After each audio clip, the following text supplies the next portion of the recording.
자, 오늘은 210쪽의 규봉 종밀선사.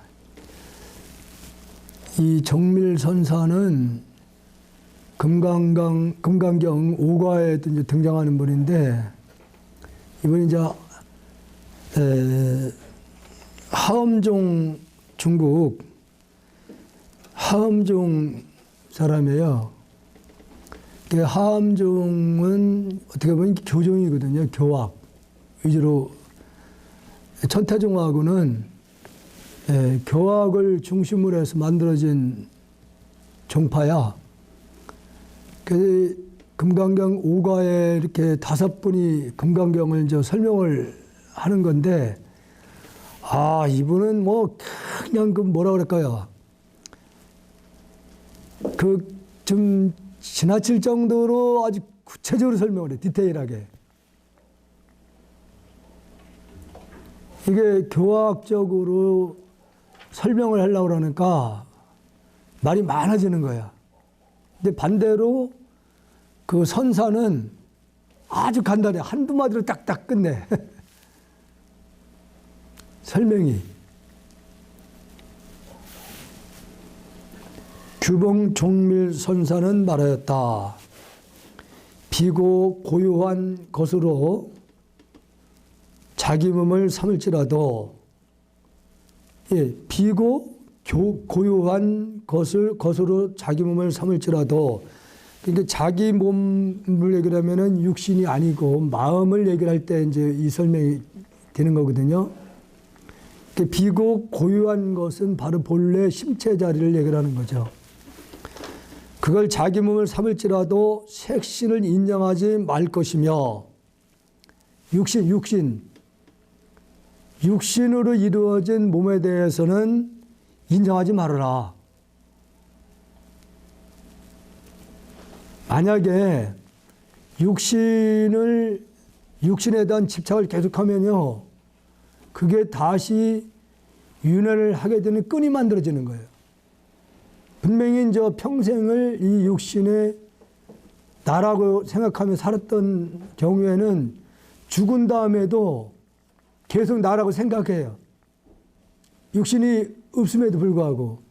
우리가 화장을 하고 매장을 하면 없어지는 거 아니에요. 그런데도 불구하고 있다는 생각을 돌아가신 다음에도 계속 그 영혼을 하고 있어. 그게 끈이 되면, 윤회를 하게 되는 끈이 되는 거예요. 신령스럽게 아는 것으로 자기 마음을 삼을지라도, 자기 본래 심체자리를 신령스럽게 아는 것으로 자기 마음을 삼을지라도 허망한 생각만은 인정하지 말라. 이게 허망하다고 얘기를 하면 무슨 얘기냐면, 마음 그 바탕자리가 아무것도 없다고 해가지고 그것을 허망하다고 하지 말라 그 얘기예요. 그러니까 여기서 허망하다는 얘기를 또 하게 되면 무기에 떨어져요. 아무것도 없다는 생각을 해버리면 무기공에 떨어진다고 얘기를 하는 거예요.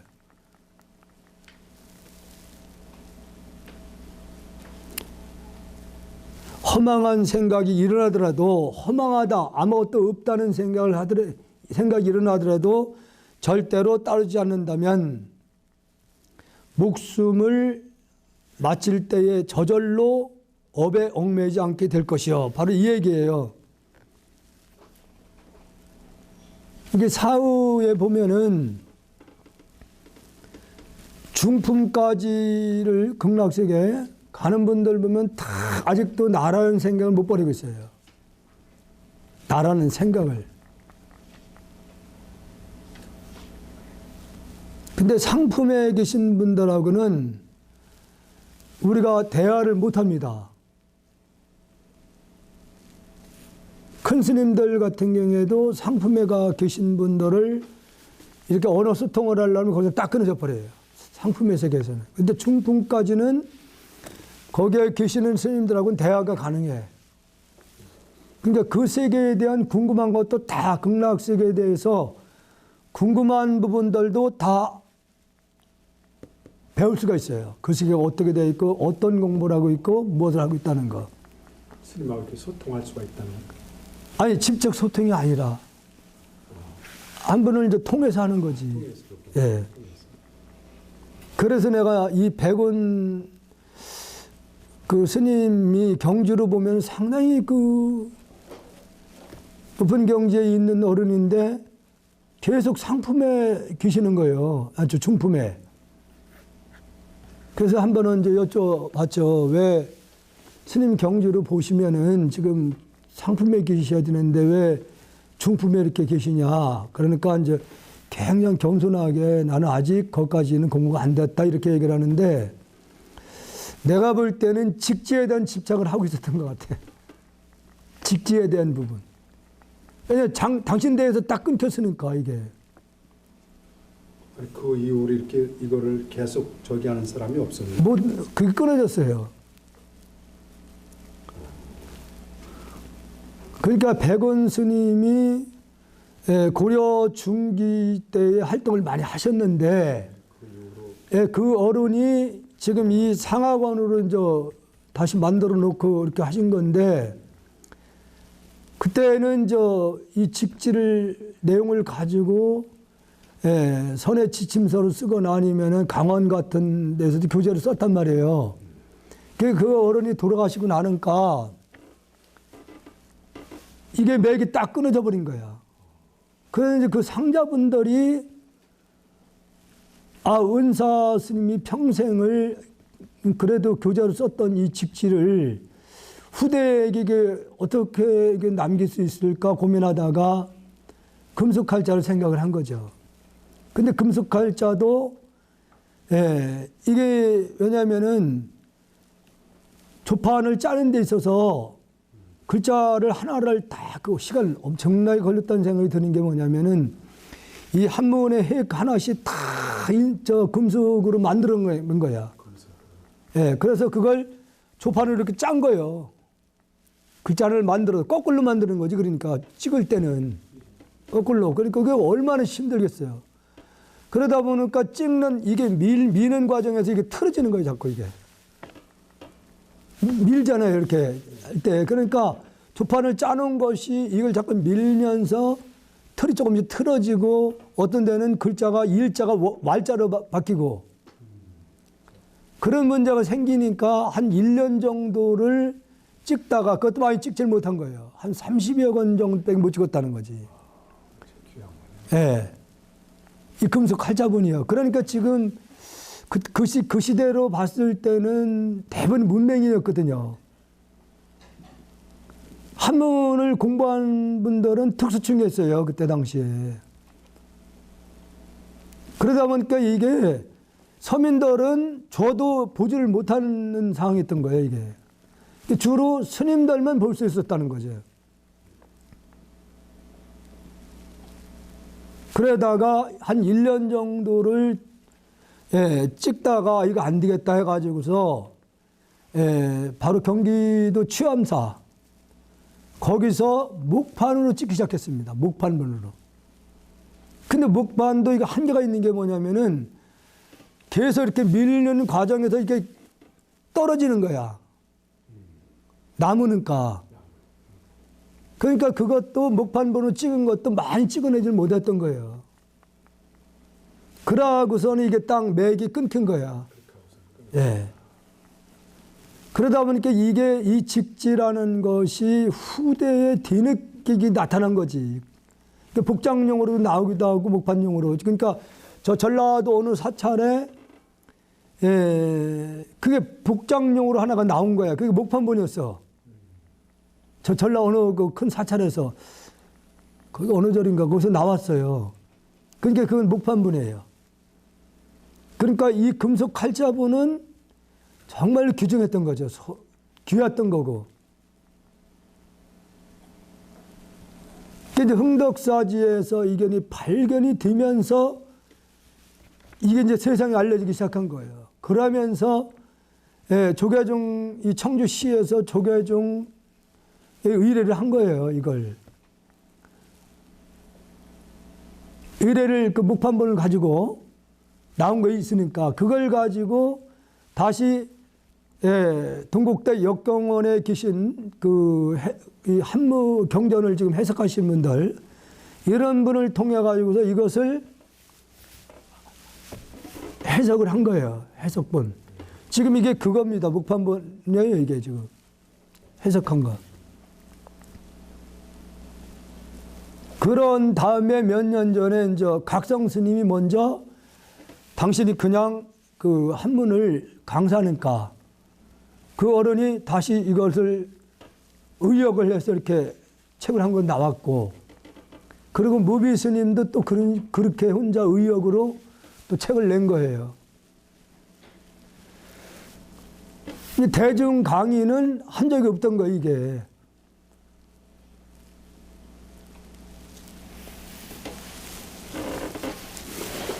그래서 백운 스님께서 아마 당신이 이 직지를 중국에서 받아가지고 나와서 불교의 그 정수, 이 법문을 알려고 했지만은 그게 이제 끊어졌으니까 그게 어떤 아쉬움이나 그런 거 있었겠죠.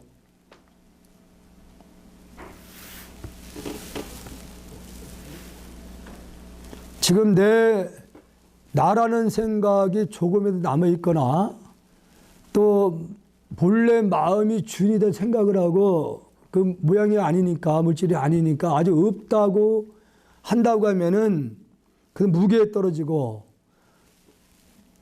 하늘과 인간 세상의 뜻대로 태어날 수 있으리라. 여기서 목숨이 마칠 때에 저절로 업에 얽매지 않을 것이요. 그래서 허망한 생각이 일어나더라도 절대로 따르지 않는다면은. 또 허망하다. 그 본래 그 진여 자성 마음 자체가 없으니 안 보이니까, 물질이 아니니까 허망하다는 생각이 일어나도 절대로 끄달려 가지만 않는다면은 목숨을 마칠 때 저절로 업에 얽매지 않게 될 것이다. 근데 요즘 내가 정진을 해보면 내 업이 얼마나 무거운 줄 내가 그걸 알아요. 업이 얼마나 무거운지를.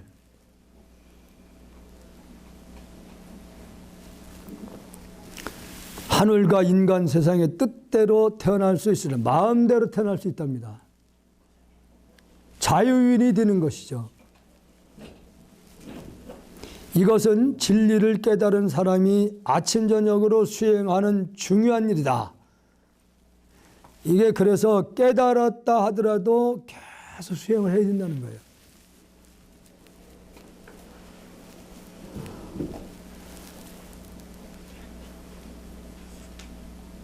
아침 저녁으로 수행해야 하는 중요한 일이다. 오히려 깨달아서 있는 분들은 수행의 끈을 놓을 수가 없어요. 당신이 너무나 잘 알기 때문에. 다음은 장졸상공. 장졸상공이 석상선사를 빌어 가자 석상이 그에게 물었다. 그대의 성이 무엇이요?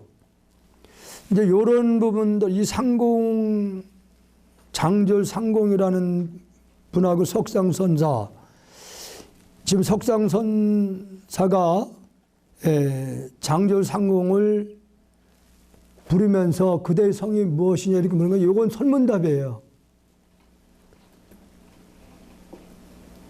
그러니까 이게 그 설문답이라는 것은 내가 내 공부를 점검하기 위해서 질문하는 경우도 있지만은 또는 상대의 공부 점검을 하기 위해서 질문하는 경우도 있는 거예요. 여기서 그대의 성이 무엇이냐 물으는 것은 바로 이것은 설문답을 하고 있는 거예요. 자기의 어떤 이름이나 아직 문자라 형상에 끄달려 가고 있는가를 확인하는 겁니다. 그런데 상공이 대답하길 이름은 조리고 성은 장입니다. 교모함을 얻고자 해도 얻을 수가 없을 것인데 졸렬함은 어디에서 왔는가?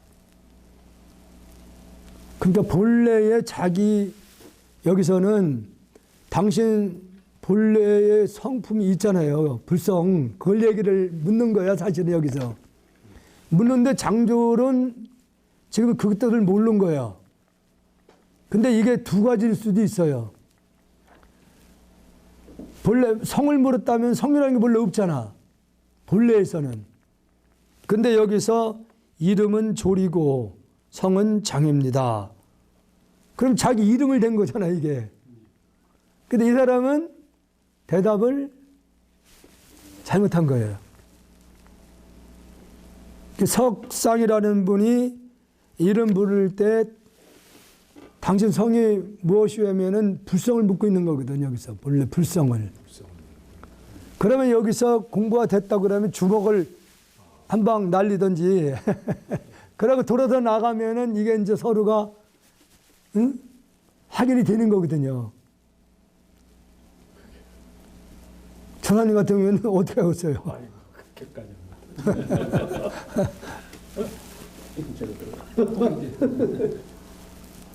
그러니까 여기서 이름은 졸이고 성은 장입니다 이렇게 얘기를 하니까 석상 선생께서 교모함을 얻고자 해도 교모한 얻을 수가 없을 것인데 졸렬함은 어디에서 왔느냐. 이게 무슨 얘기인지 아셔요? 장졸이라 얘기를 했잖아. 그 장졸이라는 이름이 어디서 왔냐 이게 어디서 왔냐. 그 얘기예요 이게. 어디서 왔냐. 장졸이라고 했으니까 그 장졸이라고 한 놈이 어디서 왔냐 그 얘기예요. 어디서 왔어요? 그 마음 본래 마음에서 작용을 일으킨 거잖아요. 이게 내가 항상 이제 용과 체를 얘기하잖아. 체는 심체에서 체를 얘기하는 거고 용은 심체에서 작용을 통해 나타나는 것을 용이라고 그러는 거예요. 작용을 통해서 나타나는 현상계를 용이다.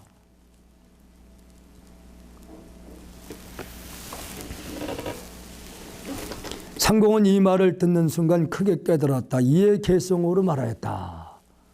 그래도 이 상공이라는 분이 공부가 됐던 거예요. 어느 정도는. 공부가 많이 익었던 건데 그래도 이 석상이라는 분이 그 상대의 근기를 볼 줄 알았던 거지. 아, 저님이 어느 정도 공부가 됐구나. 한 번만 건드려주면은 이걸 줄탁동기라는 거 하는 거야, 이게. 자꾸 줄탁이라고 그래.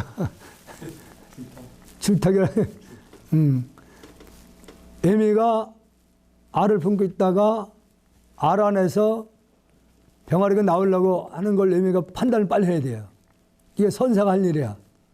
스승이. 그러니까 이걸 한번 찍어줘야 돼요. 그래야 나오거든. 그와 마찬가지로 공부가 익은 것을 볼 수 있는 근거가 있으면은 한번 툭 건드려주면은 이렇게 깨친다 얘기입니다.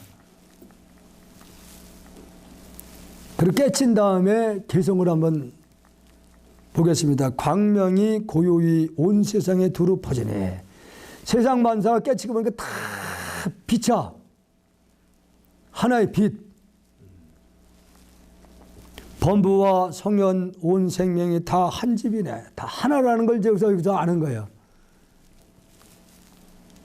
한 생각이 일어나지 않으면 전체가 나타나니. 그러니까 본래 진여 생각 이전의 자리를 얘기를 이제 깨친 거란 말이에요. 근데 생각이 바로 본래 성품 진여 실상을 가리게 되는 거야. 잘못된 생각을 하고 있으면은. 그래서 한 생각이 일어나지 않으면 본래 갖추고 있는 진여자성이 드러남으로 인해서 전체가 하나로 보인다. 그 얘기예요. 육군이 잠깐 움직여도 구름에 가려지리라. 육군은 뭐예요? 안입이설신이잖아요. 안입이설신의 마음이 8가지 기관을 통해서 집착만 조금이라도 하더라도 바로 자기 자성을 가린다. 구름배 같은 것이다 이제. 구름이 끼면 태양의 빛을 가리잖아요. 그와 마찬가지로 6가지 기관을 마음이 한 기관을 통해서 끄달려 가더라도 바로 본래 진여 심체 자리를 가리게 된다. 이게 바로 눈을 뜨면은 이 경지를 느끼는 거예요. 얼마나 좋습니까?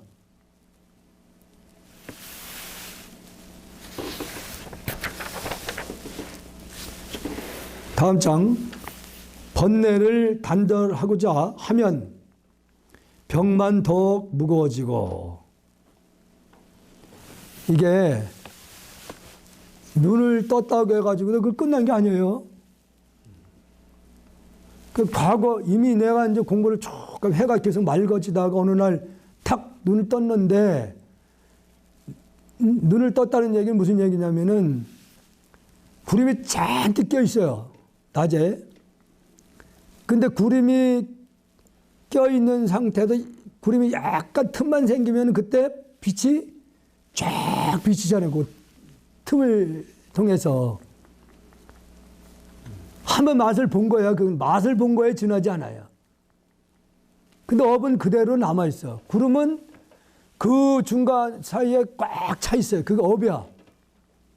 그래서 이걸 업을 녹이는 수행을 그래서 해야 된다는 거죠. 그래서 이걸 안목이 열린 분들은 이걸 알기 때문에 계속 정지를 할 수밖에 없다는 거죠. 알기 때문에. 근데 한 예로 정광선사 같은 경우는 지금의 태안사는 지금이 이제 다리가 놓여 있지만 옛날에는 이제 개울이었단 말이에요. 그때 25살쯤 됐을 때 태안사를 이제 가기 위해서 개울을 건너는데 그만 돌다리잖아요. 돌로 이렇게 나와서 잘못 밟아가지고 휙 틀어지면서 그냥 쓰러지는 순간 깨쳐버려요. 아우. 개울을 걷다가 천상화도 넘어지면서 깨쳐야지. 그때 한 생각 하고 있었어. 예? 넘어져도 그렇게 넘어져야 되는데. 그니까 한 생각 하고 있었어. 그러고 나니까 그 순간에 그때 당시에 대부분이 견성성불이라는 말을 그걸 그대로 받아들였어요. 초견성을 한 건데 그게 성불이다. 그때 그 기분을 말로 표현 못하지. 근데 의기양양해서 태안사 안으로 들어가서 그때 4시쯤에 목탁을 딱딱 법당에서 막 반야신경을 얼추 끝날 무렵에 갑자기 대웅전 가까이 가니까 소피가 매려와. 그래서 거기서 그냥 생각나는 대로 아랫뜰을 쑥 내리고 거기서 법당을 향해서 쏘고 있는 거야. 왜요? 초사님은 여기 분별한 거야. 아유, 말씀을. 예? 걸림이 없이 이제 이렇게 하신 거네. 걸림이 없다. 아니, 지금 초사님이 허유했다는 소리는 걸렸다는 얘기지. 이미 그 정광선사 같은 경우는 다 이미 거기서 체험을 한 상태에서는 다 끝난 거야. 없어, 대상이. 대상이 없잖아요. 아까 여기 스님도 대상이 다 끊어진다고 그랬잖아요. 사실 막 반야이 끝나고서 마지를 들고 이렇게 나오는데 보니까 호대대고서 쏘고 있어. 아니, 이게 걸리지 말라니까. 그러니까 그 사시마지를 하고 나온 스님이 이 신성한 도량에다 어디다 소피를 보냐고 야단을 치니까 정광 스님이 하는 말이 깨끗하고 신성하지 않은 곳이 어딨느냐고 말이야 소리를 치거든요. 그러니까 그때 그 스님은 못 알아들은 거야. 그때부터 정광 스님은 그 25살이면 지금 한참 젊은 나이잖아요. 그 나이에 이제 조실로 다니기 시작하는 거예요. 조실로. 그래서 그게 견성성불이라는 그 선종의 그 표현 때문에 그때부터 이제 나는 견성했다. 성불했다 이거죠. 그 다음에 이 보임 수령을 안 하셨어요. 보임 수행을. 그게 이제 전국에 알려지면서 유경수 박정희 대통령 본부인을 만납니다. 예. 이분이 대통령 박정희 대통령 후광을 이제 받으면서 지금의 인천 용화사 그 땅을 사고 거기다가 이 새로운 도인이 이제 출연했으니까 큰 인재불사를 해야 된다. 그래서 불사를 했단 말이에요. 근데 그거보다 박정희 대통령 그 본부인이 후원을 받아서 이렇게 졌다 그러니까 소문이 나니까 전국에 엄청난 인천 용화사가 막 급성장하게 되는 거예요. 사찰이. 수자들도 엄청나게 몰리고. 근데 이 양반이 그 강의를 엄청나게 많이 했습니다. 강의를. 이제 점점점 나이가 드시고 정신이 흐려지면서 컴컴하기 시작하는 거예요. 앞이. 그때서 이제 아차는 생각이 들었다고 그래요. 이게 당신이 강의를 해서 보니까 이제 보임이라는 말들이 막 나오잖아요. 견성 후에도 중국 조사 스님들은 보통 20년에서 30년을 깨친 후에 세상에 안 나왔어요. 보임을 하고 나왔어. 그러니까 오르게 보면은 그런 내용들이 많이 나오잖아. 그때 가서 내가 이거 보임을 하지 않은 것이 실수였구나. 점점점 나이가 들면서 혼매지면서 캄캄해지는 거네. 그래서 당신이 그 후계자로 삼았던 지금 송담 스님한테는 보임의 끈을 놓지 말라. 그 부탁을 그렇게 아주 했어요. 그래서 송담 스님은 그렇게 대중법문을 안 다녀요. 안 합니다.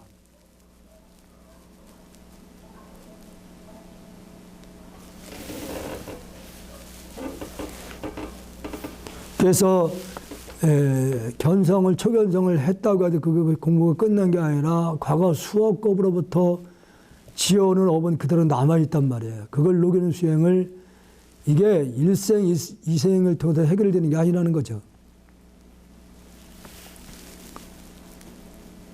그래서 번뇌를 단절하고다 이 마음만 조급해지면 오히려 그게 마음의 때 병이 된다 그런 얘기죠. 보리로 나아가려 하면 이 또한 그릇되었다. 그냥 끊임없이 쉼없이 정진하는 것이 업을 밝혀 나가는 거예요. 그 레리피 놔둬라. 예.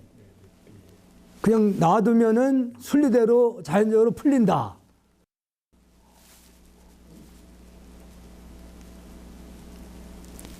그 가사가 이 불교적인 내용이더라고. 예. 그 내비도예요, 내비도. 예. 그 꿈에 그 비틀 팀이 해체되는 상황이 온 거예요. 그래도 고민을 많이 하고 있을 거 아니에요. 그때에 그 비틀즈 그 멤버 가운데 한 분이 꿈에 어머니가 나타난 거야. 근데 그것을 성모로다가 이렇게 풀을 내버리더라고, 어떤 사람들은. 그게 아니고 어머니가 일찍 5살 때인가 6살 돌아가셨어요. 그래서 그 아들한테 어머니가 나타나서 다 집착하지 말거라. 놔두면은 순리대로 다 풀려나갈 것이다. 그 말을 꿈에 어머니가 나타나 하신 거예요. 그걸 그대로 가사로다가 써버린 거예요. 그러면 대히트를 하면서 전 세계에 지금도 40년, 50년 지났는데도 지금도 불려주고 있는 노래예요. 그러니까 그 가사를 보면은 진짜 옛날 우리 어른들도 뭐가 잘못되면은 그냥 기다려라. 순리대로 다 풀릴 것이다. 그 내용이에요, 그게. 여러분 유튜브에 들어가서 레리피를 치면은 랩비를 우리말로 가사로 다 나오고 또 설명까지 다 나와요. 요즘은.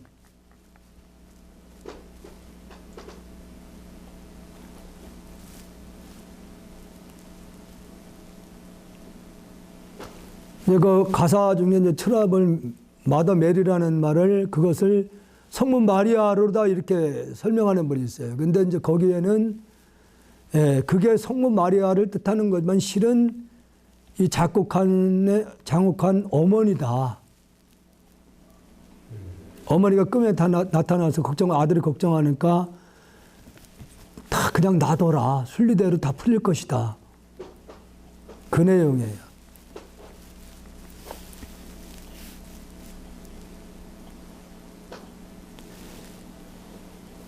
만약에 계속 마음을 조급하게 먹고 나아가라고 하면은 이 또한 잘못된 것이다. 수많은 인연을 따르되 걸림이 없으니 이런 부분을 보면은 수많은 인연, 과거 수없는 생을 살아온 인연이 있잖아요. 그 인연 가운데 얽히고 설켰던 인연들이 얼마나 많겠습니까?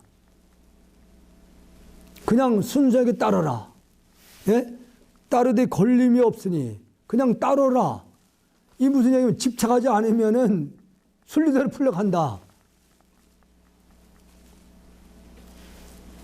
그래서 우리가 지금 원신 같은 분이 직지 내용을 가지고 가사를 하나 쓰면은 전 세계에 좀 대히트를 칠 수가 있을 건데. 쓰겠습니다. 예. 직지하려는 열반과 생사가 허공의 꽃이구나. 이 무대 허공의 꽃이라는 게 무슨 말인지 아셔요? 예? 열반이라는 이름과 생사라는 이름도 그냥 이름이다 그런 얘기예요. 허공의 꽃이다. 실체가 없다. 예. 그 허공의 꽃이라는 말이 그런 뜻이에요. 그냥 이것은 그냥 열반이라는 것도 그렇고 해탈이라는 것도 다 그냥 이름인 거지. 열반 해탈이 어디 있냐 그 얘기예요.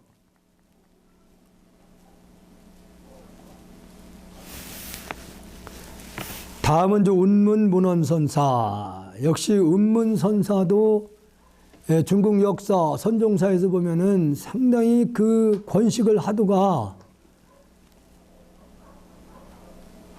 정말 많이 알려졌고 그것이 잘못 이해를 하는 분들 가운데는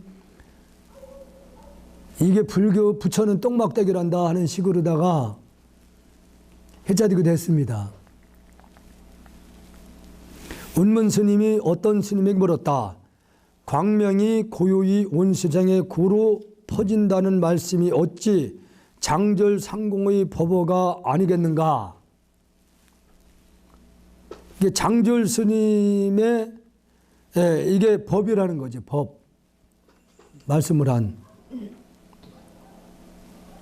이건 누구나 다 이건 뭐 이미 부처님도 말씀하셨고 과거 선사들도 다 이 말씀을 하신 거죠. 그러니까 이걸 장절상공의 법어가 아니겠냐 이게 이렇게 물었단 말이에요. 그 스님이 답하였다. 그렇습니다. 이미 잘못되었다. 응? 그건 잘못된 거다. 네가 잘못 알고 있는 거다. 왜 이게 잘못된 거라고 하는 거예요?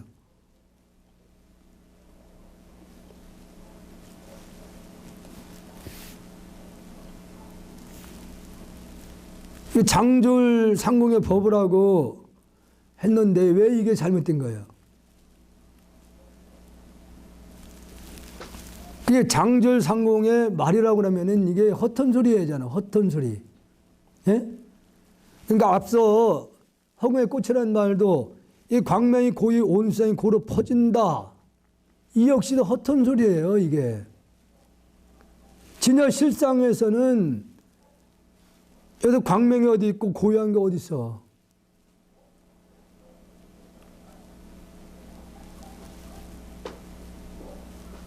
그러니까 여기서도 이게 선문답을 하는 거예요. 이게 은문 스님이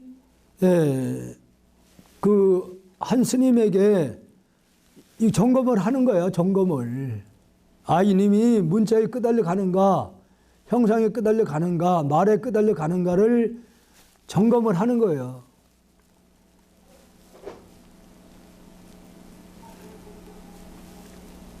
그러니까 한 스님이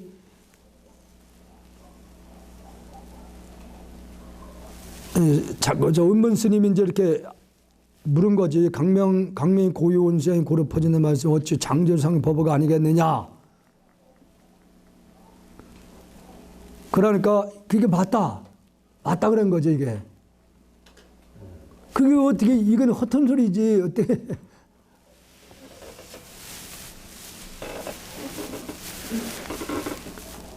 그래서 이제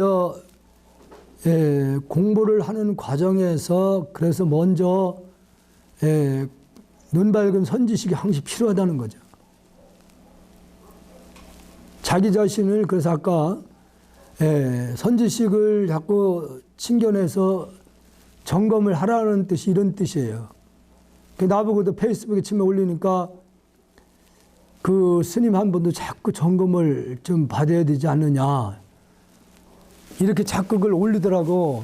그랬더니 또 한 분은 교수인데, 저 전라도의 그 한 교수님은, 점검을 받아야지 혼자 허튼 소리 한다고. 근데 그게 한 번이 아니라 두 번 또 그러더라고. 그래서 그냥 빼냈어요. 그 교수님은 그냥 빼냈어요. 못 들어오는? 네, 빼내면 못 들어오는 거지. 그래서 나중에 이제 거기에 대해서 제가 답변식으로 해가지고 다른 걸 설명할 때 설명을 해줬어요. 뭐라고 그랬냐면은 나도 처음에는 그런 경험을 통해서 나름대로 공부 전공을 받기 위해서 동문서주한 적이 있었다. 많은 어른 스님을 찾아뵀지만은 역시 내 자신이 내 공부는 내가 잘 알고 있다는 걸 알았다.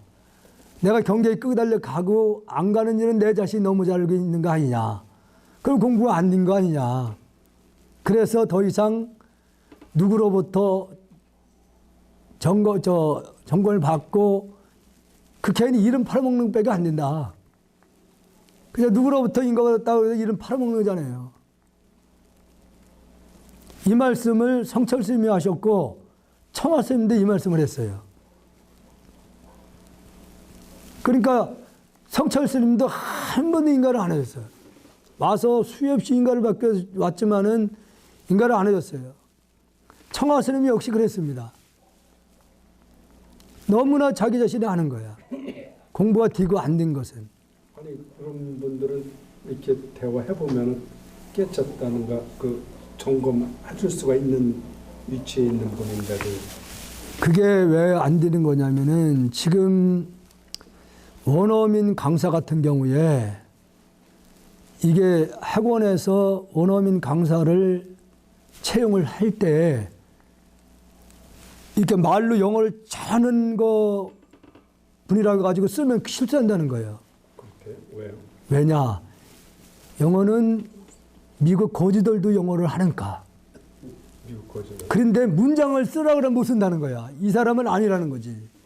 그냥 말로만 하는 사람들이지 실질적으로 그 문장력을 쓰라 그러면 못 쓴대요. 문맹이네 그러면. 그렇죠. 그러니까 말로는 다 알 수 있죠. 다 한다는 거지. 그러니까 그 말로만 한 걸 보고 채용을 만든다는 거예요. 그래서 내가 지금 그 강의를 듣고 있는 그분도 미국에서 오랫동안 공부를 하고 나왔어요. 그분이 이제 그런 얘기를 많이 해주더라고. 실질적으로 말로만 영어를 잘한다 해가지고도 실제로 영어 강사를 쓸 수 있느냐? 절대 아니라는 거죠. 그러면 본인의 이력이라든가 아니면 그동안 어떻게 공부를 하는 걸 써오라고 그러면 무서운데요. 예.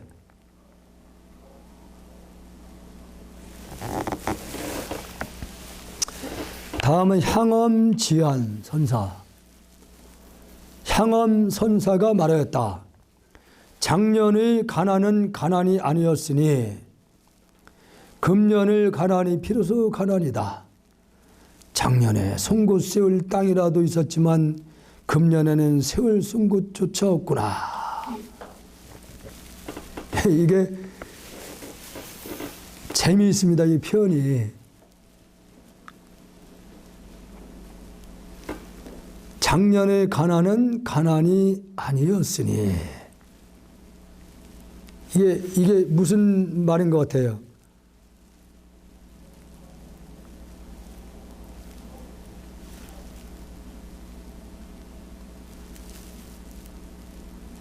가난하다는 말은 무슨 뜻이에요? 어렵다는 거. 뭐가 어려워요? 아니 우리 일반적으로 생각할 때는 가난하면 생활이 곤궁한 걸 얘기하는 거 아니에요. 여기서 뜻은 틀리겠지만. 아니 이걸 가지고 얘기를 해야지 왜? 여기서 이게 은어 비슷하게 쓰고 있는 거예요. 이게 선문답이라는 게 그런 건데 가난하다는 얘기 내 것이라는 게 아무것도 없다는 얘기잖아요. 작년까지는 아직도 나라는 생각이 있었다 이게요. 나라는 생각이.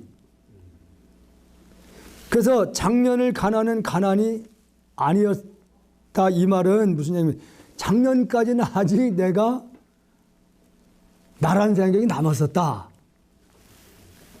금년의 가난이 비로소 가난이다. 예?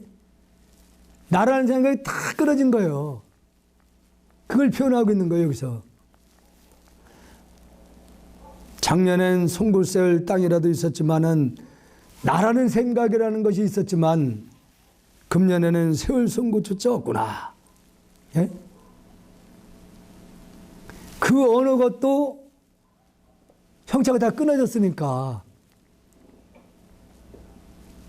이렇게 이게 선문답이라는 게 그래서 이분이 이 말을 할 때는 어떤 생각을 가지고 했느냐를 알아야 된다 그 얘기지.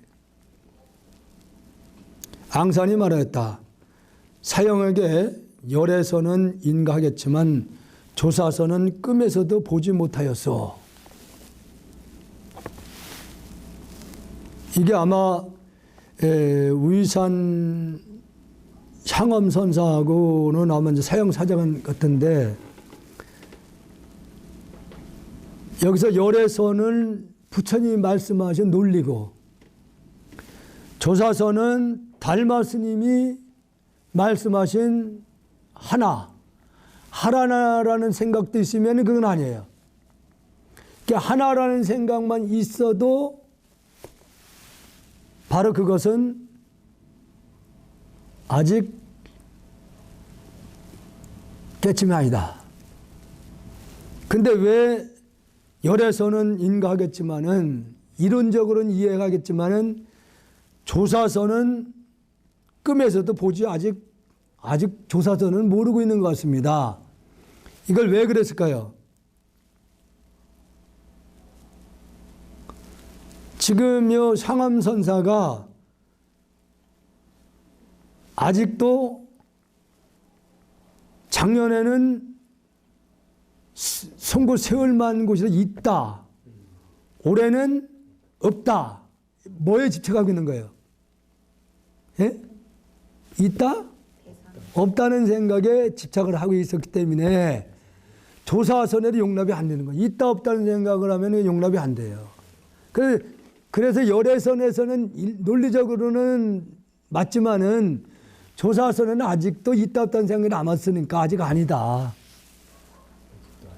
예. 나에게 하나의 기미가 있어 눈을 깜빡이는 순간에도 그를 보는데 그가 깨닫지 못하면 따로 삼위를 부르리라. 이게 여기서 하나의 기미가 있어. 이게 한 티끌이라도 여기서 하나를 얘기하는 거예요. 기미라는 말이 하나, 티끌. 그게 여기서 조사선에서는 한 티끌과 우주는 뭐야? 하나예요. 그래서 눈을 깜빡이는 순간에도 그를 보는데 그가 깨닫지 못하면 따로 삼위를 부르라. 만약에 작은 티끌이라도 있게 되면은 집착, 깜빡이는 순간에도 그를 보는데 이게 집착한다는 거예요. 보인다는 거지. 그게 집착이 남아있으면은. 그가 깨닫지 못하면 따로 삼위를 부리라. 여기서 아직도 깨닫지 못한 것을 은연적으로 표현하고 있는 거예요. 삼위를 부리라는 말은 삼위는 순수함을 말하는 거예요. 선지식. 근데 불교에서 그 동자라는 말 이제 나오잖아요. 선제 동자 이런 동자. 동자라고 가지고 아이를 얘기하는 게 아니에요. 그러니까 지금의 아이돌을 생각하면은 이제 안 되겠지만은 옛날에 아이돌은 순수했거든요. 그냥 배고파서 먹을 거 주면은 그걸 만족했어. 더 이상의 그 순간에 바라지 않는다는 거죠. 순수한 아이들은. 그냥 아프면 아픈 표정을 하고 좋으면 좋은 표정하고 순수하다는 거죠. 그 순수하다는 표현을 동자로 표현한 거예요. 그걸 바로 부처님을 얘기하는 거지. 순수함. 그 삼이라는 말도 바로 어린 것을 얘기를 하는 거예요. 순수함을. 이에 앙산이 말했다. 사형께서 조사선까지도 알게 되어 기쁘. 조사선을 이제 알았다. 조그만 기미라도 있으면은, 찌꺼기라도 있으면은 그게 걸린다 그런 얘기죠.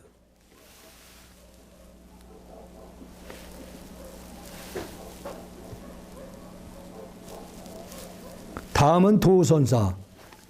어떤 스님이 도선생이 물었다. 조사선이 무엇입니까? 도가 대답하였다. 강남의 3월을 아련하게 떠올려보니 자구새가 우지는 곳에 온갖 꽃이 향그럽구나. 아주 간단합니다. 조사선이 물었는데 강남의 남쪽 3월에 아련하게 떠올려보니 자구새가 우지는 곳에 온갖 꽃이 향기롭구나.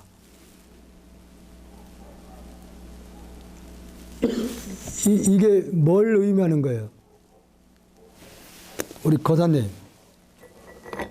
용에서 묻는 것 같은데, 용.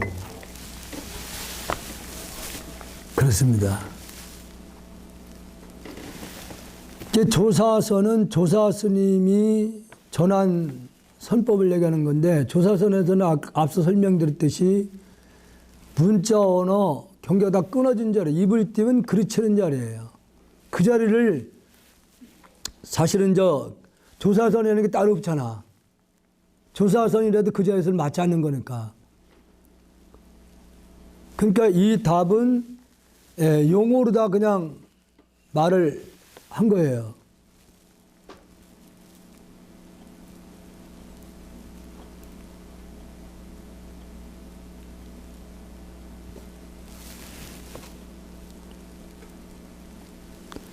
이걸 지금 설명하신 분들 밑에 있는 내가 말한다면 이 한 구절에 색과 소리와 언어가 모두 갖추었으니 이것이 이른바 말을 하려 때 한 구절에 세 구절을 갖추고 있다고 하는 것으로 마치 뜰 앞에 잣나문이라는 본분을 대답과 같은 것이다라고 할 것이다. 이게 그때 역경원에서 이걸 번역을 하고서 조가종의 큰 스님들이 감수를 한 거예요. 감수를. 예, 한 건데 사실은 여기서 지금 이게 용에서 답을 한 거예요, 사실은. 여기서 그러니까 뭐 강남 지역 3월 이건 날씨 때 얘기를 한 거고 자구새가 우지는 곳에 온갖 꽃 향기로구나. 이걸 이렇게 설명을 했어요. 이것은 선사들만 이것을 정확하게 설명을 할 수 있는 거예요.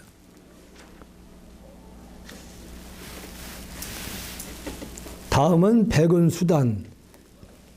이게 백운 선사 얘기하는 거 아닙니다. 백운 수단 하상이 말하였다. 깨달은 후에는 사람을 만나야 체득할 수 있다.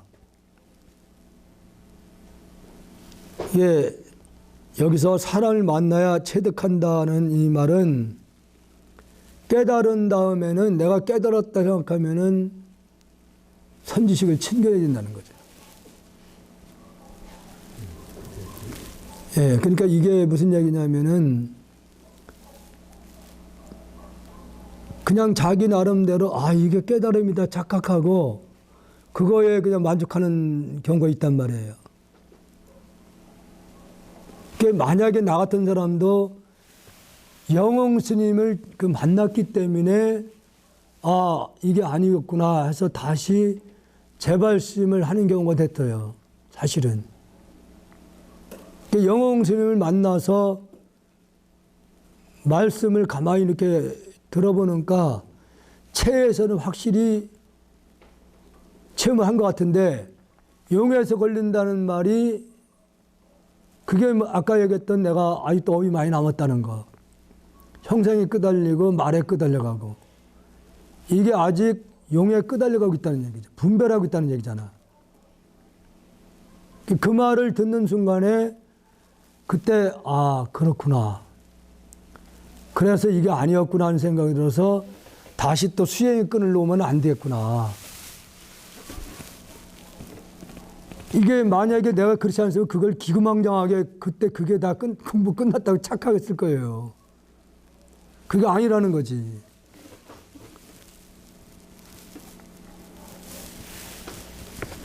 사람을 만나지 않는다면 그저 꼬리 없는 원숭이 한 마리와도 같아서 재롱을 부려 사람들의 웃음을 자아낼 뿐이니라. 이러한 도리를 깊이 믿는 사람은 만에 하나도 없으니 참으로 딱하고 안타깝구나. 바로 이제 이걸 지금 이런 부분을 얘기를 하는 거예요. 눈 밝은 사람을 못 만나면은 자기가 체험한 거 그것이 전부라 생각하고 착각을 하거든요. 기금망정한. 근데 눈 밝은 사람이 이렇게 보니까 아니거든. 눈 밝은 사람이 이렇게 볼 때 강의라는 거 보면 아, 저 사람이 뭔가 좀 눈을 뜬 건지 안 뜬 건지 금방 알 수 있는 거예요. 남은 웃음거리밖에 안 된다 그런 얘기지.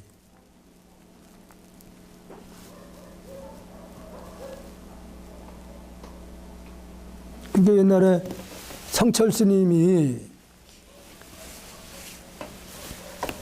몸이 아파가지고 이제 태고종절로 들어갔단 말이에요, 처음에. 처음에. 예, 몸이 아파가지고 대처성절에. 처음에. 예.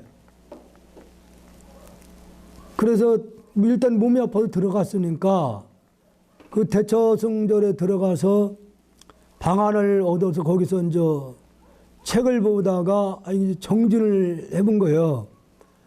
그 때에 따라서 이제 바위에 올라가서도 정진하고 그런데 이게 부부싸움을 하는 게 계속 시끄러지는 거야. 부부싸움. 가만히 들어오면은 어디로 전화만 와도 그 보살이 가만히 두질 않아.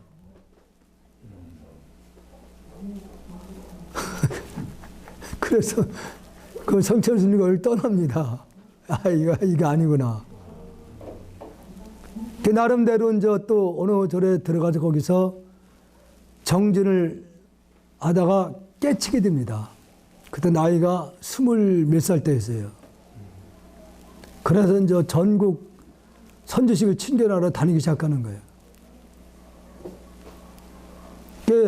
그때 당대에 선지식을 다 찾아다녔답니다. 동산 스님이 스승이었단 말이에요. 동산 스님이 그때 당시에. 그래서 이제 전국에 나름대로 공부를 한 다음에 순회를 하면서 큰 스님을 다 친견하고 이렇게 은사 스님이 법상에 올라가서 법문을 하시는데 뻘떡 일어나가지고 그거 틀렸습니다. 상자가 그러니까 얼마나 당황했어요. 그 대중들 엄청 많은 데서 그거 틀렸다고. 그러면 그 부분을 지적을 해가지고 다시 설명을 해주는 거예요. 그러니까 이게 스승 입장에서 법당에서 내려올 수도 없고 입장 올라가. 그래서 얘기하기도 어렵고 그러니까 그때 당시에 그 동산시민 상자분들 사양들이 그 성철 스님을 그냥 막 이렇게 나무랬대요. 그런데 꾹 굽히질 않았답니다. 성철 스님이. 틀린 건 틀린 거 아니냐. 응? 불법의 스승이 어디냐고 말이야. 깨치는 사람이 스승이라고. 당신이 깨쳤으니까 자기가 스승이라고 생각하는 거예요. 이게 부처님 법에서는 제자가 스승을 잡아먹는다는 얘기를 그래서 하는 거예요. 예. 나중에 지금 그 법망경 기율본을 말씀해본 법망경이 있어요. 법망경을 그 사숙 스님이 굉장히 큰 스님이죠. 그 스님도 좌우 스님이라고.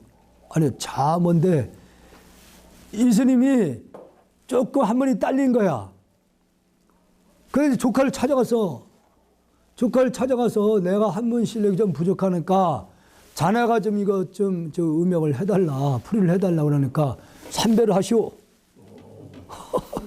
사숙한테 그 법을 청하는데 삼배도 안 하고 법을 청하냐고. 난가 봐. 해야지 뭐 어떻게 해. 그러니까 얼마나 자존심이 상해요. 자존심 굽히고 해야지. 그러니까 성철 스님 같은 경우에는 굽히질 않았답니다. 지금 나훈아가 그랬어요. 나훈아 그 가수 있잖아요. 나오나. 예. 기질이 그러니까 강한 거예요. 그런 기질들이 있는 거야. 그렇죠. 그러니까 일반인들 봤을 때는 성철 스님이 상이 굉장히 강하다고 생각하는 거지. 그런 부분에 있어서. 상이. 그렇게 볼 수가 있잖아요. 그래서 이걸 나중에 논쟁이 됩니다. 성철 스님에 대해서. 그렇게 상이 강하다 보니까 예, 인정을 안 하는 분이 많았어요. 전 깨달음이 아니다. 저렇게 깨달음이라는 모든 대상이 끊어지면은 저절로 상대에 대한 존경이 알던 뭐 존경심이 생겨야 되는 건데 자기가 독불장군처럼 내가 최고다는 생각을 하면 그 상이지. 그게 어떻게 깨친 거냐 이렇게 해가지고 부정을 많이 했어요. 적도 많이 생겼거든요. 언제 한번 말씀드렸잖아요. 그 100일 법문을 그 해인사 법당에서 했을 때 그때 대중들이 뭐 엄청나게 많이 운집했었죠. 제가절도 그렇고. 그러니까 한 스님이 계속 끝날 때만 기다리는 거예요. 100일 동안 매일같이 법문을 하셨다고 그래요. 그 질문에도 받아주지도 않았대요. 질문에도. 보통 그 큰 법회 때는 법회 당신이 일단 하고 싶은 말을 다 하신 다음에 궁금한 있으면 질문하시오 이렇게 하거든요. 보통은요. 근데 이 양반은 누가 질문해도 답변을 한 번 한 적 안 했대요. 그건 너무 오만한 거 아닌가? 그래서 이제 스님이 한 분이 끝나는 날 답변을 계속 질문해도 안 받아주니까 그래서 이제 성철님을 따로 올라간 거야. 따로 올라가서 성철아 부르는 거지. 그게 당신 마음에 들어앉아서 맨님이 밖에서 자기를 부르니까 문을 슬쩍 열고 쳐다본 거지. 그러고서 이 미친님 마음에 닫았다. 그러고 난데 다시 성철아 막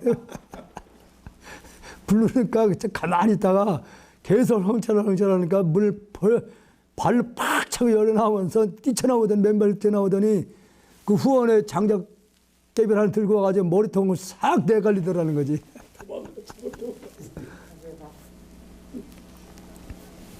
이제 그런 부분 때문에 성철 스님을 인가를 신을 안 한다고 했어요.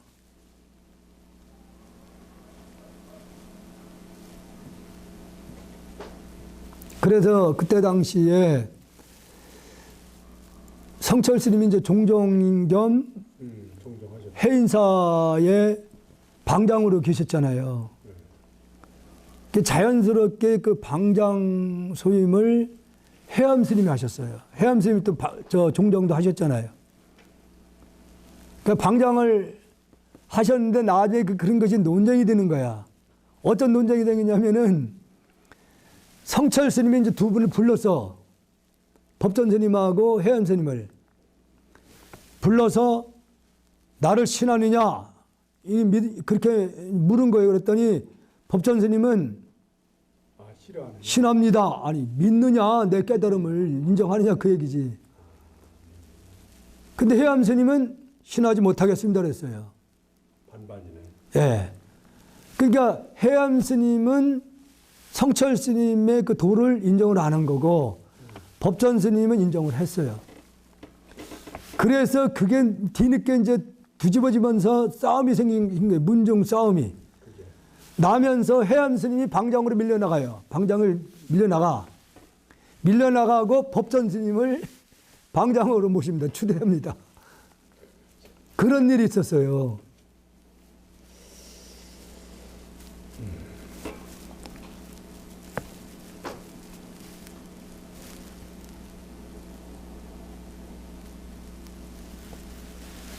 어쨌든 성철 스님이 장자불허를 한 수행 이력이 어쨌든 그때 당시에는 엄청난 이슈가 됐죠. 그때 당시에.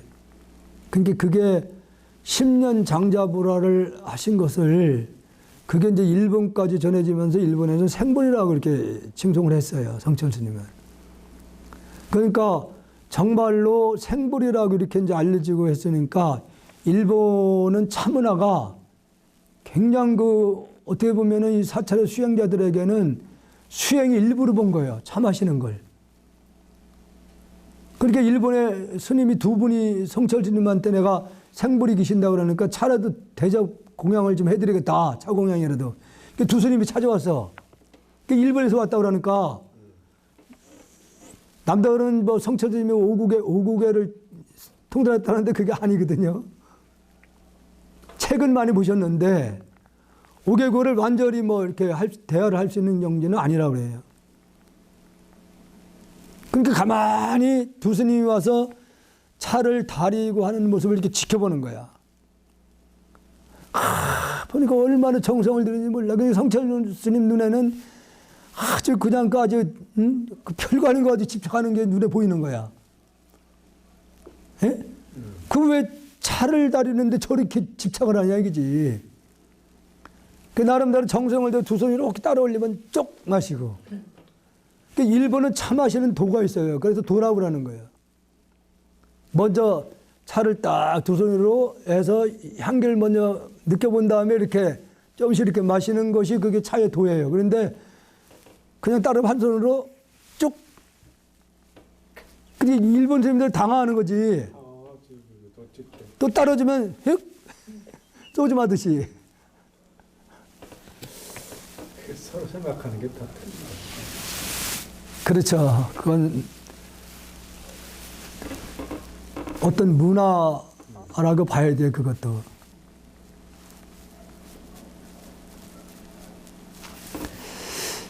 다음은 원호 극구 선사. 이 원호 극군 선사가 이분이 종고 스님의 스승입니다. 그러니까 이 원호 극구 선사 때 와서 그동안 많은 여기 선사들이 선문답 비슷하게 나온 것들 있잖아요. 이 부분들을 원호 극구 선사가 그걸 다 설명을 해주는 거야.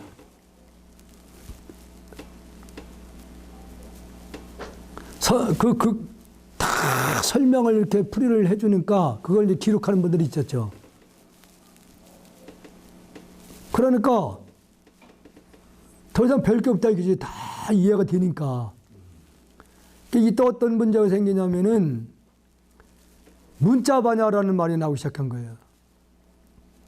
반야, 문자 지혜, 문자로만 가지고 공부를 하는 시대.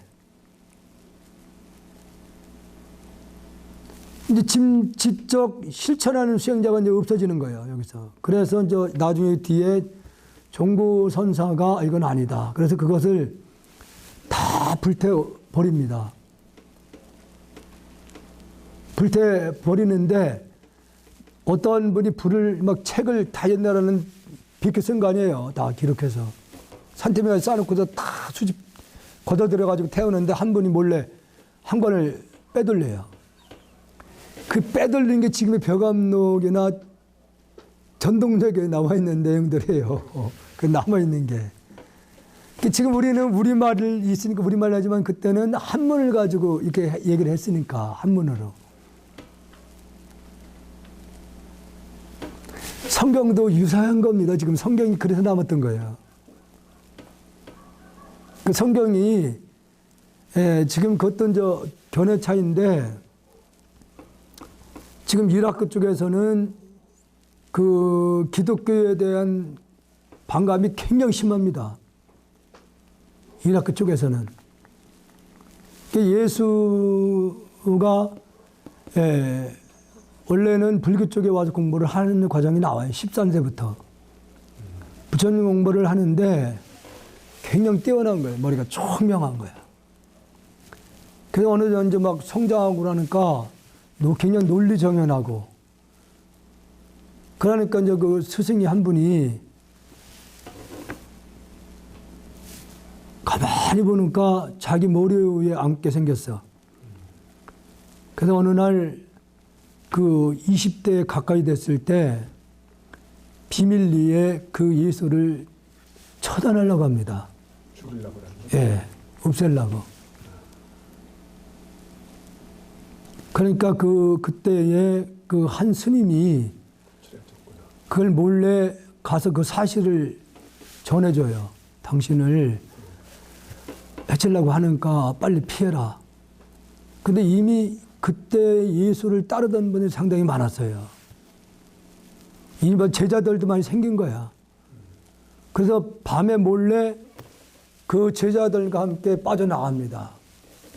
빠져나가서 그것을 고향으로 가기 위해서, 이스라엘 쪽으로 가기 위해서 그 경로가 지금의 이라크를 경유할 수밖에 없대요. 그 제자들을 많이 거닐고 걸어가는 거지, 그러니까 계속. 걸어가면서 또 참선들 이렇게 하면서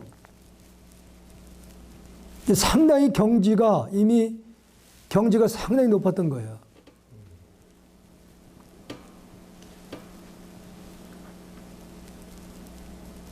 근데 그때 제자들이 많다 보니까 이라크 같은 경우도 나라가 꽤 넓거든요. 이라크가. 그러니까 지금의 미국에처럼 땅바닥이 넓으니까 드문드문 집이 있어요. 외딴 집식으로. 외딴 집에 여인들이 혼자 있는 집들이 있는 거야. 근데 그때 그 제자분들이 겁탈을 하는 분들 막 사건이 일어나기 시작해요. 그 이라크 여인들을. 그래서 그것을 이라크에서 그걸 문제가 된 거예요. 그래서 체포를 잡아들여라. 실질적으로 못된 일 하는 놈은 다 도망가고 예수는 자기가 나름대로 아무 저기는 죄가 없다 생각하고 뻗대기 있다가 잡혔어요. 그 율법이라는 게 있잖아요. 이라크의 율법. 거기에 처단을 당합니다. 원래 거기서 처단을 당해요. 사형을 당해요. 거기서 그 율법에 따라서 여자를 범한 죄로 율법에 따라서 처형을 시켜버려요. 그래서 그 시신을 어떻게 처리했냐면은 그 시신을 지금도 이라크 쪽은 이 돌이 구멍이 뻥뻥뻥 뚫린 돌들이 많잖아요. 가볍대요, 그게. 그 자연적으로 생긴 동굴에다가 다 시신을 갖다 집어넣고서 돌로 다 이렇게 덮어놓은 거야. 그 제자들은 그걸 알았죠. 어디에다가 자기 스승을 시신을 어디 갖다 이렇게 묻었다는 것을 알고 있죠. 근데 지금의 성경에 기록되어 있는 그 부분들은 그것은 어떻게 기록이 됐냐면은 나중에 그 제자들이 여러 명 있잖아요. 제자들이 여러 명, 지금 마태, 복음, 이렇게 다 제자들이에요. 이 사람들이 예수에 대해서 자기 스승님이 죽은 거예요, 사실은. 그런데 그 사이에 능력이 있었으니까 기적적으로 어떤 기적을 일으킨 사람으로 그 기록을 하기 시작한 거예요. 그리고 이라크에서 어쨌든 예수를 처형을 하고 제자들이 며칠 후에 이 시신이 거기는 너무 건조하기 때문에 쉽게 부패가 안 된답니다. 수분이 다 빠져나오기 때문에 미라같이 생긴대요. 예. 자기 스승을 몰래 그 동굴에서 돌을 치워서 얻고 나와서 멀리서 정제가 되지 않은 석유 같은 걸 부어가지고 화장을 시키는 거예요. 화장을 시키는데 정제가 안 됐기 때문에 어느 정도 높이는 불로 다 이렇게 올라가 그 위에는 끓음이잖아요. 쫙 뻗어 올라가는 거지. 그것을 멀리서 제자분들이 어떻게 기록을 했냐면은 예수는 승천했다. 승천했다. 화장을 시킨 것을 승천한 걸로다가 기록이 돼버린 거예요. 부활했다가 그렇게 그게 그겁니다, 그게. 부활했다가 하는 게 그러니까 이라크에서는 그렇게 알고 있어요. 이라크 쪽에서는. 화장에서 이렇게 막 저기 한 거를 그렇죠, 그걸. 다 그러니까 13대 절에 들어와서 부처님 공부를 하고 난 다음에 능력이 좀 생기고 해서 자기 고향으로 조금 가는 도중에도 그런 일이 벌어지는데 중간중에 가면서 그런 기적이 있었던 거예요. 능력이. 그런 것을 그 제자들이 실제 못된 일 했는 데는 싹 도망가고 예수만 남았다 붙잡혀가지고 처형을 당해버렸어요. 율법에 따라서. 범죄에 쓰는 거예요. 예. 그런 다음에 그 제자들이 그것을 기록을 매일마다 기록을 시작한 거예요. 복음도 마태도 거기다 갖다 기록하고 뭐 누구 제자 여러 명이니까 그걸 기록을 한 걸 나중에 묶어온 것이 성경이라고 우긴 거야. 그게 하나님 말씀이다. 하나님 말씀. 예. 근데 이게 분명히 이게 사실이 아니라는 것이 이제 아는 분이 있잖아요. 이걸 그래서 가짜다. 하나님 말씀이 아니다. 이건 뭐냐면은 지금의 매년 정초에 메시지를 남기잖아요. 그런 비슷한 것을 묶어놓은 것이 성경이에요. 그 마태가 써서 기록하는 거, 누가 하는 게 기록하는 거, 이거예요. 제자들이 하는 거라니까, 그게. 그렇게 그래서 그것을 누가, 이건 아니다, 사실이 아니다, 하나님 말씀이 아니다 해가지고 그걸 소각시키려고 모아가지고 태우는 과정에서 누가 다 타자는 걸 빼가지고 도망간 거야. 그게 지금 정리해놓은 게 지금 그게 성경이라니까요.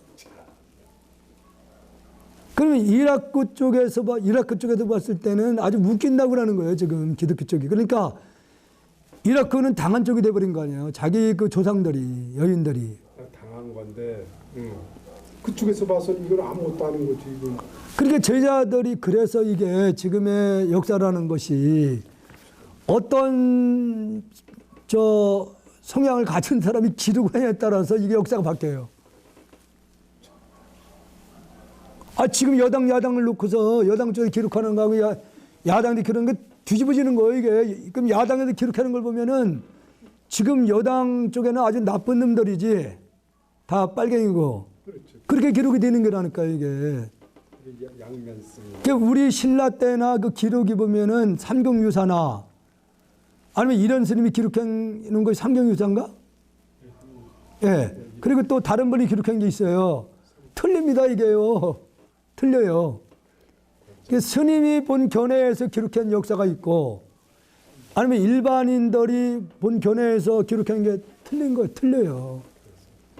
아니면은 드라마 같은 경우도 역사 드라마 같은 경우에도 그 기준을 이순신을 놓고 기준해서 드라마를 만들면은 전부 다 이순신 쪽으로 해요.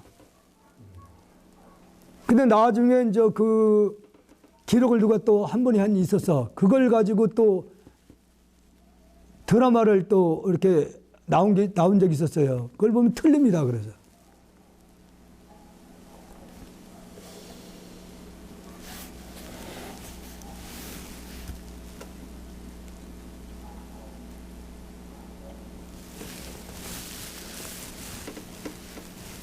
원후국고 하상이 오조 법연 하상을 모시고 있을 때였다.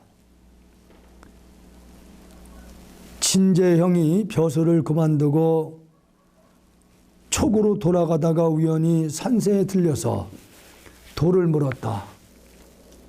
이런저런 이야기를 나누다가 오주가 재영에게 물었다. 이게 오주 홍인 스님은 아닌 것 같고 시대적으로 이게 많이 차이가 나니까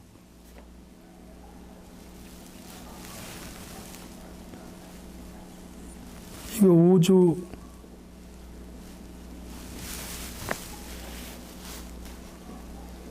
어느 극구 선사는 어쨌든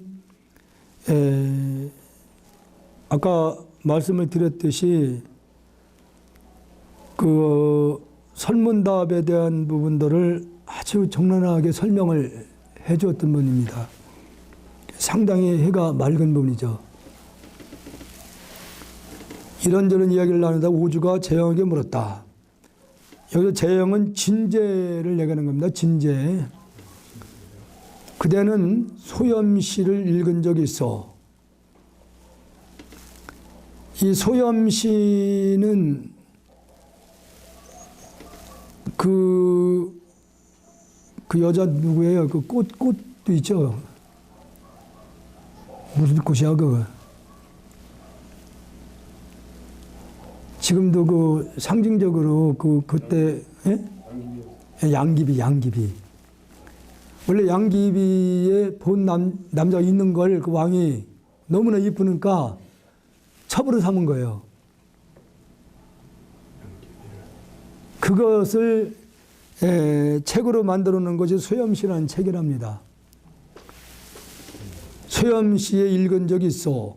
자주 소옥을 부른 것은 여기서 그 남자 진짜 두 젊은 사람이 이렇게 두루 인연이 돼서 좋아하는 사이인데 강제로 그 황제가 양귀비를 궁 안으로 끌고 들어간 거 아니야.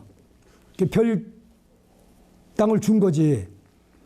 그게 남자가 보고 싶으면은 그 집 가까이 가서 부르는 거예요. 소가. 예? 그 부인을 양귀비를 부르는 거예요, 이게. 하녀를 부르는 게 신호거나. 예. 소옥을 부른 것은 다름이 아니라 오직 낭군이 그 소리를 알아듣기를 바라서였네. 라는 그 두 구절을 잠옷 선을 요지에 가까운 것이요. 재영이 네 그렇습니다 하고 대답하자 오주가 말하였다. 그렇다면 자세히 보시게. 이게 선문답에서 이게 나오는 건데 소가 이렇게 부르는데 이 소기는 양귀비를 모시는 시녀예요, 시녀. 소기를 부를 때 실제로 여기서 누구를 부르는 거예요? 양귀비를 부르는 거죠.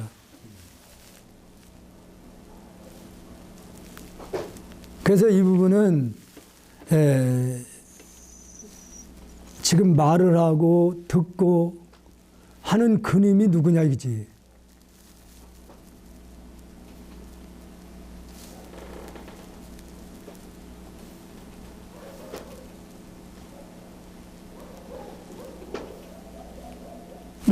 소가를 그 시녀를 부르는 게 아니라 양귀비를 부르고 있는 거란 말이에요.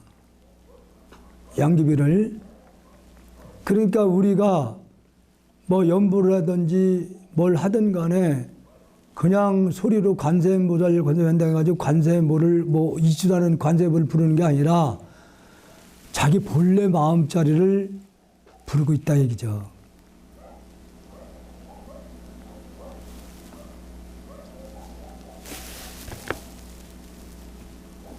그래서 이것을 선의 요지에 가까운 것이다. 시녀를 부르는 게 아니라 양귀비를 부르고 있는 것은 다시 말해서 관세음보살을 부르는 게 아니라 나의 본래 자리를 부르고 있는 것이다. 그 얘기예요, 이게. 자세히 봐라. 자세히 봐라.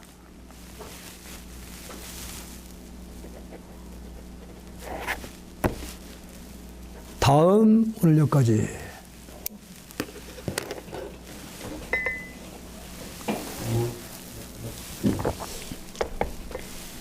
지금 뭐 고사님 집에서 부인 부를 때 애들 이름을 부르는 경우도 있잖아.